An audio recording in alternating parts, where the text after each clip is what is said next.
right, we have VinnyTheBooch.com. I'm Derek Shapiro here in Atlanta here, and it is so good to interview you, my friend. Yeah, absolutely, Derek. Thanks for having me. Yes, of course. I mean, look at this. We have bikers over here. We can't make this up. Yeah, exactly. Yeah, so we're in ATL, of course, and every time I'm in town, I got to interview you for something, you know?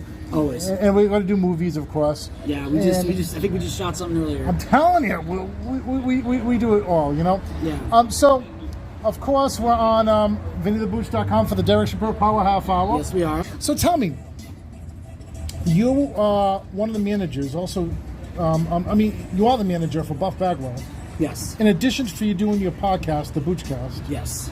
And, of course, the Boochcast can be heard on the DerekShapiroShow.com and DSSTVStation.com. Yes. So tell me, what makes the Boochcast, like, why does people still love the Boochcast today in 2022?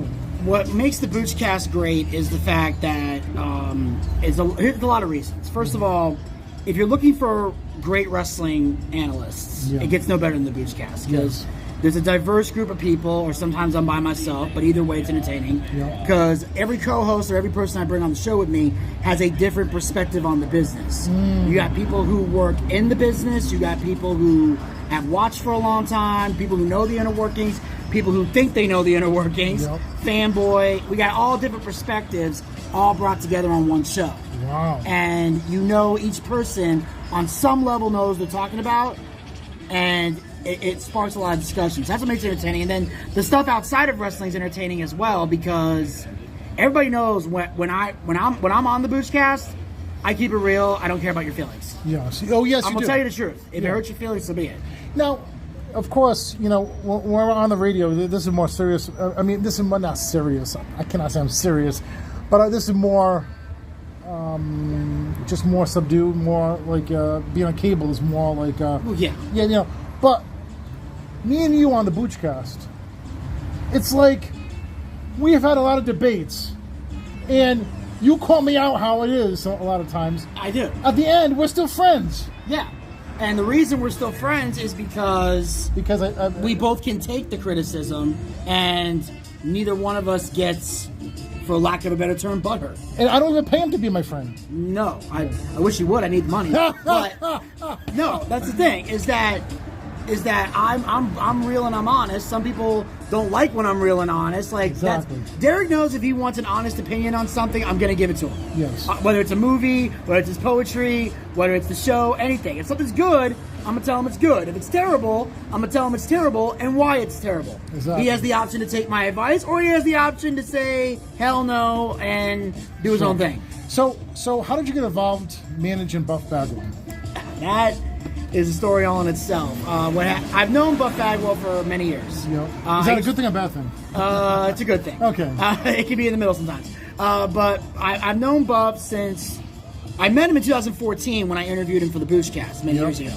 But we didn't really become friends until around 2018, 2019 was when we actually became like really good friends. We did a podcast together for a while. We worked different indie wrestling shows together. You know, he was a wrestler, I was a commentator. Sure. And then eventually, about last year, around this time last year, I was helping him move into a house. He had called me out of the blue to help him move. So me and my friend Zach, we helped him move in and everything. And then while we were moving him in, he asked me, he had a falling out with his old manager, who I met, and he told me he was looking for a new one. He said, "You're one of the few people I trust, and I would love to offer you the job." Wow. So I thought about it, because I needed to know if it was something that I could do, if it was something that would be beneficial to me and everything. After I thought about it, a lot of my friends, Elvis was actually the first one to tell me, take the job. Take the job. It'll be good. In addition and I ended up to taking that, the job. you have another job at the HVMA. Yes. And HVMA is a website that you do online promotion? No, HVMA is a data-driven marketing company. Oh, yeah, promotion. They specialize in data-driven marketing. Okay. They basically use data to decide how they market to people. Like, they'll help you find, like, if you work for, like, if you're a client of HVMA, they will help you not just find customers, but they help you find the right customers for your business. Okay. Like, who's more like, what type of people are more likely to buy from you? Like, what is their race? What is their gender? What is their sexual orientation? What are their hobbies, their likes, their dislikes? We get to know every aspect of your clientele who's more likely to buy from you, and we cater all our advertising to that group. Well, that's cool. And they buy from you. Now, if someone outside that group happens to spend money, so be it. Yeah. You know, don't turn down money. But you have those businesses that are like, we want to get everybody. Not realistic.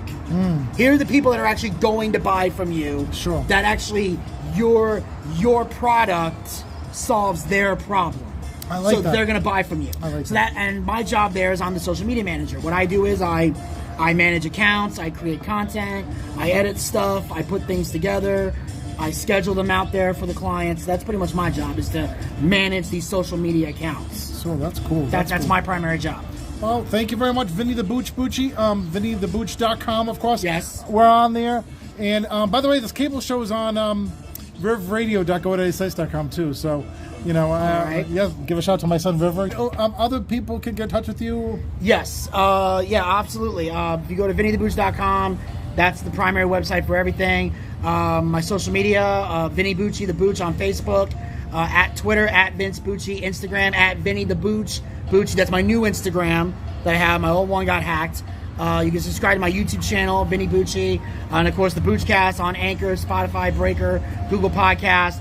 All the links to social media is on there as well. Facebook, Twitter, Instagram, YouTube, Twitch. We're all over the place. And Vinny the Booch can be heard on countrymusics.yolasite.com, countrymusics.godaddysites.com, and on DSS Internet Talk Radio.yolasite.com and DSS Internet Talk Radio.godaddysites.com. I'm telling you, when I say this, my parents and my kids laugh because I go on and on with websites. I know. It's an ongoing joke we talk about on the show. Yes. Like, we try to see we literally try to time it how fast you can get them all out. Well, just one more thing. Why do you do all my movies like you're in the Man in Blue Sweats? Why do I do all the movies? Easy, Derek. The obvious reason. Because I'm better than Steven Spielberg. No, it's because you beg me constantly. No. All right, let's go. This interview's over. Take it easy. Peace. Bye-bye.